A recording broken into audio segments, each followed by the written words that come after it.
प्रीतमपुरा गांव की कोकिला एक गरीब बूढ़ी औरत है। कुछ साल पहले तक वो लोगों के घर काम करके पैसे कमाती थी, लेकिन अब उम्र के बोझ से लाचार होकर उसे काम छोड़ना पड़ा। उसकी दो बेटियां हैं, आस्था और शारदा। आस्था सिलाई का काम करती है और शारदा छोटे बच्चों को ट्यूशन पढ़ाकर घर चलाती है। शारदा, तुझे बताया था, मेरी दवा खत्म हो गई है। शाम को लौटते वक्त लेती आना बेटा। माँ, महीने के आखिर में एक पैसा भी नहीं बचा है। हर कुछ दिन में दवा, बाजार का खर्चा, मैं थक चुकी हूँ सब कुछ संभालते संभालते। क्या करूँ बेटा, खुद कुछ कर नहीं सकती, इसलिए तुम लोगों पर ही निर्भर हूँ। मुझे भी अच्छा नहीं लगता हर बार तंग करना। सब कुछ मुझ पर ही क्यों? कभी आस्था से भी कुछ बोल सकती हो, वो भी सिलाई करके अच्छा कमाती है। कुछ दिन पहले उससे ही पैसे लिए थे, इसलिए अब शर्म आती है दोबारा कहने में। उस वक्त तो शर्म आती है, लेकिन मुझसे कुछ कहने में हिचक नहीं होती। सच कहूँ तो अब और नहीं झेला जाता। कब इस बोझ से छुटकारा मिलेगा कौन जाने। मेरी बेटियां कितना संघर्ष करती हैं। जहाँ बाकी लड़कियां शादी करके अपनी जिंदगी सजा रही हैं, वहाँ मेरी वजह से ये बोझ उठा रही हैं। मैं अब कोई पैसा नहीं दे सकती। आस्था आए तो उससे दवा के लिए पैसे मांग लेना। सब कुछ तुम्हारे और घर के पीछे लग जाए तो खुद के लिए क्या बचेगा? ठीक है बेटा, मैं आस्था से कहूंगी, तू अपने काम पर जा, ध्यान रखना। शारदा चली जाती है। बूढ़ी कोकिला खुद को अपनी बेटियों की जिंदगी पर बोझ की तरह महसूस करने लगती है और उसकी आंखों से आंसू बहने लगते हैं। आस्था पास के घर अपने सिले हुए कपड़े देकर पैसे लेकर लौट रही थी। चलो आखिरकार कुछ पैसे आए, थोड़ा खुद के लिए रखूंगी, बाकी माँ को दे दूंगी। दूर से गांव का गुंडा मुरली उसे देख लेता है। सालों से वो आस्था के पीछे पड़ा है कि उससे शादी करेगा, लेकिन आस्था उससे नफरत करती है। फिर भी मुरली उसका पीछा नहीं छोड़ता। अरे वाह वाह वाह वाह वाह आज तो सुबह सुबह अपने होने वाली बीवी के दर्शन हो गए। चलो जरा मिलते हैं मुरली जैसे ही आस्था के सामने आता है, आस्था डर से सहम जाती है। तुम यहाँ क्या कर रहे हो? अरे ये गांव सिर्फ तुम्हारा है क्या? तुम घूम सकती हो तो मैं भी तो घूम सकता हूँ। मेरे रास्ते से हटो, क्यों बीच में खड़े हो? अरे अरे अरे इतनी जल्दी भी क्या है, चलो थोड़ा बातें तो कर लेते हैं। मुझे जाने दो मुरली, नहीं तो मैं लोगों को बुला लूंगी। ओहो, इसमें गुस्सा होने वाली कौन सी बात है? मैं बस बातें तो करना चाहता हूँ, वो भी अपने होने वाली बीवी से। हैं? कितनी बार कहूँ, मैं तुमसे शादी नहीं करना चाहती, मुझे तुमसे नफरत है। पसंद करो या ना करो, शादी तो तुम मुझसे ही करोगी। तुम्हारी डोली मैं ही उठाऊंगा। हाँ मैं मर जाऊंगी, लेकिन तुमसे शादी नहीं करूंगी। रास्ता छोड़ो मेरा। अरे अरे इतना क्या शर्माना। हाँ, चाहे तुम जो कहो, मैं ही हूँ तुम्हारे दिलों का राजा, तुम्हारा शहजादा, तुम्हारा बादशाह। तुम मुझे ही मिलोगी बेगम। हाँ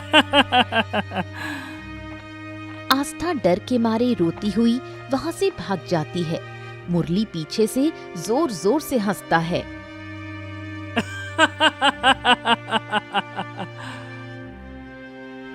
बीमार कोकिला घर पर थी।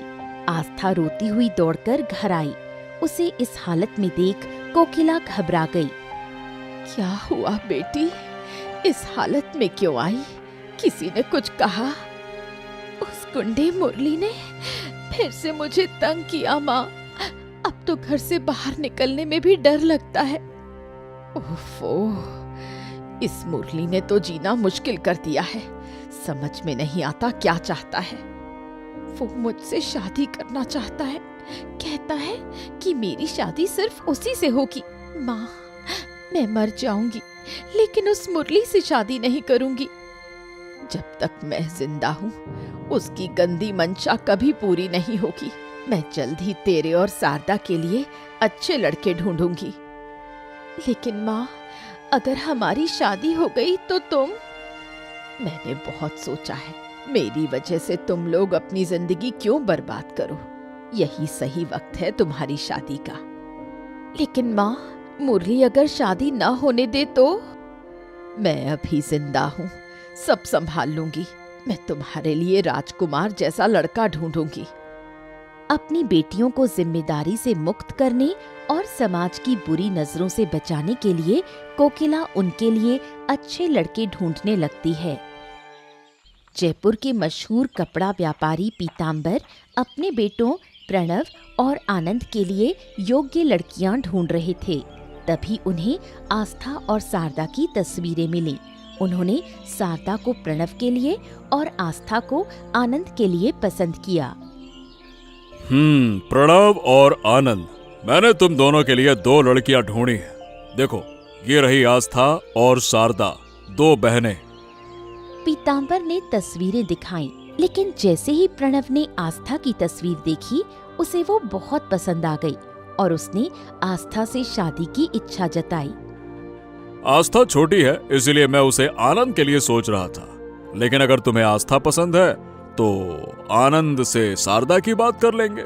क्या कहते हो आनंद, कोई आपत्ति है? अब नहीं पिताजी, जो आप तय करेंगे मुझे मंजूर है। तो ठीक है, फिर मैं कोकिला और उसकी बेटियों को घर बुला लेता हूँ। आगे की बात वहीं करेंगे, ठीक है? उधर कोकिला आस्था और शारदा को प्रणव और आनंद की तस्वीरें दिखाकर उनकी राय पूछती है। बड़े बेटे का नाम प्रणव है और छोटे का आनंद। दोनों ही अपने पिताजी का कारोबार संभालते हैं। माँ, जो भी तुम तय करोगी मुझे मंजूर है। आनंद ठीक ठाक दिखता है, आस्था के साथ अच्छा लगेगा, और अगर माँ को प्रणव पसंद है तो मुझे कोई दिक्कत नहीं। आस्था की शादी आनंद से नहीं प्रणव से होगी। लेकिन क्यों? मैं बड़ी हूँ तो प्रणव से मेरी शादी होनी चाहिए। पीतांबर जी ने भी ऐसा ही सोचा था, लेकिन जैसे ही प्रणव ने तस्वीर देखी, उसे आस्था पसंद आ गई और उन्होंने तुझे आनंद के लिए चुना है। ये क्या बात हुई? मैं बड़ी हूँ, मेरी शादी बड़े बेटे से होनी चाहिए। माँ, क्यों ना तुम प्रणव से दीदी की शादी की बात करो, मुझे आनंद से कोई परेशानी नहीं। प्रणव ने आस्था को पसंद कर लिया है, जबरदस्ती कुछ करेंगे तो रिश्ता टूट जाएगा। बचपन से आस्था ही सब कुछ ले जाती है, अब मेरी पसंद का लड़का भी उसे पसंद कर बैठा। वो मेरी बहन नहीं, मेरी बदकिस्मती है। इस तरह आस्था और प्रणव और शारदा और आनंद की शादी पक्की हो जाती है। लेकिन मन ही मन शारदा ठान लेती है कि आस्था को वो चैन से जीने नहीं देगी। मुरली को जब पता चला कि आस्था की शादी प्रणव से तय हुई है तो वो बहुत गुस्से में आ गया। वो सीधा कोकिला के घर पहुंचा और तोड़फोड़ करने लगा। ये क्या कर रहे हो? रुको, मैं कह रही हूँ रुको। मैं सालों से कह रहा हूँ कि मैं आस्था से शादी करना चाहता हूँ और तुमने बिना मुझसे पूछे किसी और से उसकी शादी कैसे तय कर दी हैं? आस्था तुमसे डरती है, वो तुमसे शादी नहीं करना चाहती। उसने ये बात तुम्हें कई बार कही है। उसे क्या पसंद है क्या नहीं, इससे मुझे कोई फर्क नहीं पड़ता। मैं उसी से शादी करूंगा और अगर वो मुझसे शादी नहीं करती है तो मैं किसी और से उसकी शादी होने भी नहीं दूंगा। मैं अपनी बेटी की शादी तुमसे कभी नहीं करूंगी। अब यहाँ से निकल जाओ, वरना मैं पुलिस को बुलाऊंगी। अरे जिसे बुलाना है बुला लो, मैं यहाँ से नहीं हिलने वाला। मैं भी देखता हूँ कि उसकी शादी होती कैसे है। अब तो तुम शांति से नहीं जाओगे। रुको, अभी बताती हूँ तुम्हें। कोकिला घर के अंदर से एक धारदार छुरी लेकर भागती हुई बाहर आती है। मुरली उसे देखकर डर जाता है। कोकिला जोर जोर से चिल्लाने लगती है। आसपास के लोग जमा हो जाते हैं। शादी के दिन घर में सब लोग मौजूद हैं। शारदा और आस्था सज धज कर बैठी हैं। पीतांबर कोकिला को बुलाता है। पीतांबर बाबू, आपने बुलाया? हाँ, ये कुछ गहने हैं। ये प्रणव की माँ के गहने हैं। उनकी आखिरी इच्छा थी कि वो ये सारी चीजें दोनों बहुओं में बांट दी जाए। अब तुम जाकर आस्था और शारदा को बराबर हिस्सों में बांट दो। बारात आने ही वाली है, ठीक है? कोकिला गहने लेकर आस्था और शारदा के पास जाती है, लेकिन बांटते समय आस्था को एक जोड़ी झुमके और एक बड़ा हार ज्यादा दे देती है। ये क्या? तुमने बड़ा हार आस्था को दे दिया, मेरा क्या? धीरे बोलो, कोई सुन लेगा। आस्था बड़ी बहू है, उसे थोड़ा ज्यादा देना पड़ेगा। तुम्हें भी एक हार मिला है, बस थोड़ा छोटा है। बड़ी बहू को बड़ा हार मिलना ही चाहिए। माँ, मुझे छोटा हार पहनने में कोई दिक्कत नहीं। दीदी, तुम मेरा हार ले लो और अपना मुझे दे दो। ओफो, तुम लोग मुझसे ज्यादा समझदार हो क्या? अगर पीतांबर बाबू या प्रणव ने देख लिया तो बहुत गुस्सा करेंगे। शारदा, तुम्हें जो दिया गया है वही पहन लो। बड़ी बहू होने के कारण आस्था को ज्यादा सम्मान और अहमियत मिलने लगी, जिसे शारदा सह नहीं पाई। वो अंदर ही अंदर आस्था से जलने लगी और उसका जीवन बर्बाद करने की योजना बनाने लगी। शादी बहुत धूमधाम से हुई। पूरा गांव शादी की बात कर रहा था। आस्था और प्रणव बहुत खुश थे।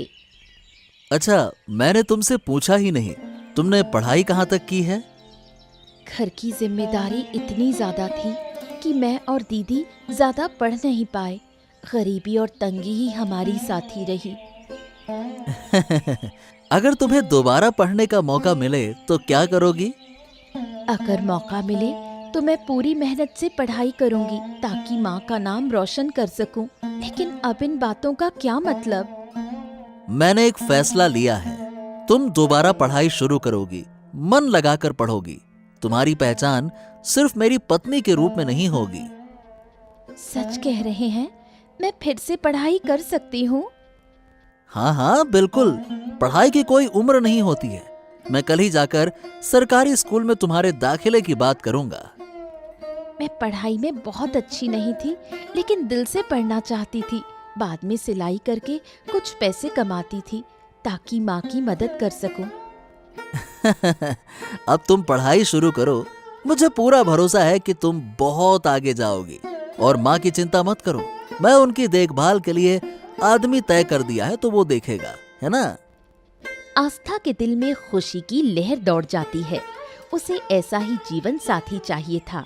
प्रणव के सहयोग से उसका आत्मविश्वास बढ़ता है और वो फिर से सपने देखने लगती है।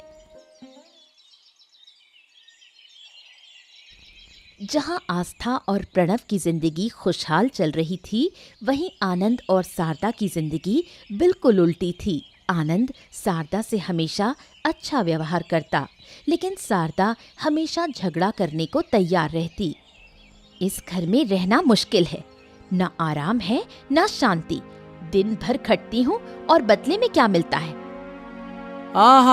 शांति शांति शांति। क्या हुआ तुम्हें? फिर से इतनी नाराज क्यों हो? कुछ नहीं, दिन भर तुम बस किताबों में घुसे रहते हो। मैं ही सब कुछ झेलती हूँ। तुमसे शादी करके कोई सुख नहीं मिला। अरे ऐसे क्यों बोल रही हो? क्या हो गया? किसी ने कुछ कहा क्या? तुम क्या करोगे? तुम तो डरपोक हो। अरे बस, बहुत हो गया। मैं हमेशा प्यार से बात करता हूँ, इसका मतलब ये नहीं है कि तुम मुझे इस तरह से जलील करती रहो। फालतू की बात करती हो। अगर हिम्मत है तो जाकर अपने भाई और उसकी बीवी से उलझो। सिर्फ मुझ पर चिल्ला सकते हो। अरे तो मैं उनसे क्यों उलझूं? क्या मेरे सींग उगे हैं क्या? जाके उनको मार दूं? उनसे मेरा क्या लेना देना? फालतू की बात करती हो। मैं दिन भर काम करती हूँ, घर संभालती हूँ, और आस्था वो आराम से पढ़ाई करती है, बस इसलिए क्योंकि वो प्रणव की पत्नी है। सरदा, ये तुम्हारा वहम है। तुम और भाभी दोनों ही इस घर की बहुएं हो। दोनों का सम्मान बराबर है। सच? एक बार अपने आप को देखो। पिताजी सारे काम प्रणव को देते हैं और तुम उनके बिजनेस में बस एक सहायक हो। जहाँ तुम्हारा कोई मान नहीं, वहाँ तुम्हारी बीवी को क्या मिलेगा? शारदा की बातें आनंद के मन में गहरी चुभ जाती हैं। अब वो अपने भाई और पिता के प्रति जलन और नाराजगी महसूस करने लगता है। सुबह सुबह शारदा रसोई में आनंद के लिए नाश्ता बनाने जाती है। तभी आस्था भी रसोई में आती है। दीदी, आप थोड़ी देर में ठाकुरपो के लिए नाश्ता बना देना, पहले मैं बना लूं? क्यों? मैं पहले आई हूँ तो नाश्ता मैं बनाऊंगी, तुम बाद में करना। दीदी समझिए ना, उन्हें जल्दी काम पर जाना है शहर से बाहर, और ठाकुरपो तो घर में ही है ना। आनंद ये सारी बातें सुन रहा था। वो धीरे से आस्था के पीछे आकर खड़ा हो जाता है। तो अगर दादा शहर जा रहे हैं तो फिर तो मेरा कोई काम ही नहीं हो सकता। हमेशा उन्हीं का नाश्ता पहले बनेगा और मैं इंतजार करूंगा, है ना? ठाकुरपो, मैंने ऐसा मतलब नहीं निकाला। आप तो घर पर हैं, इसलिए थोड़ी देर से भी नाश्ता हो जाए तो कोई परेशानी नहीं। मुझे अभी नाश्ता चाहिए। आज मेरा नाश्ता पहले बनेगा। अगर दादा इंतजार नहीं कर सकते हैं तो बाहर खा लें, बस। पर ठाकुरपो, दादा को जरूरी। सरदा, मेरा नाश्ता पहले बनाओ, मैंने कह दिया ना। मुझे किसी की बात नहीं सुननी है। ये रसोई किसी एक की नहीं है, समझ लो। आनंद के इस बदले हुए व्यवहार से आस्था बहुत दुखी होती है। शादी के बाद पहली बार आनंद ने उससे ऐसे गुस्से में बात की थी। वो चुपचाप खड़ी रह जाती है, कुछ समझ नहीं पाती। आस्था चुपचाप सिर झुकाकर कमरे में आती है और प्रणव बिना उसे देखे बोलता रहता है। मुझे तो लगा तुम नाश्ता लेकर आई हो। खैर, अब समय नहीं बचा है, बहुत देर हो गई है। अब मैं जाता हूँ। नाश्ता बनाने देती तो जरूर बना लाती, लेकिन रसोई में घुसते ही मुझे अपमान सहना पड़ा। क्या मतलब? किसने तुम्हें अपमानित किया? अरे किसकी इतनी हिम्मत हुई, बताओ मुझे। कोई नहीं, छोड़ो, तुम्हें तो देर हो रही है। चलो, मैं तुम्हें बाहर तक छोड़ देती हूँ। बात मत घुमाओ आस्था, साफ साफ बताओ किसने तुम्हें अपमानित किया। जब यहाँ पे मैं हूँ तो कौन ऐसी जरूरत कर सकता है, बताओ। कुछ खास नहीं हुआ। मैं नाश्ता बनाने गई थी। ठाकुरपो चिल्लाकर बोले कि अब से उसका नाश्ता पहले बनेगा, और कहा रसोई किसी एक की नहीं है। क्या? आनंद ने ऐसा बोला? आस्था, तुम सच कह रही हो? वो तो कभी ऐसी बात नहीं करता। मैं भी यही सोच रही थी। पहली बार उन्होंने इस तरह गुस्से में मुझसे बात की। पता नहीं उन्हें क्या हो गया है। ओहो, उसकी हिम्मत बहुत बढ़ गई है। रुको, आज मैं उसको सबक सिखाता हूँ। छोड़ो ना, सुबह सुबह झगड़ा मत करो। शायद दीदी से लड़ाई हुई हो, इसलिए गुस्से में है। तुम निकलो, देर हो रही है। तुम कह रही हो इसीलिए जा रहा हूँ, वरना आज उसे दिखा ही देता। प्रणव काम के लिए जयपुर रवाना हो जाता है। आस्था आनंद के व्यवहार को याद कर दुखी होती है।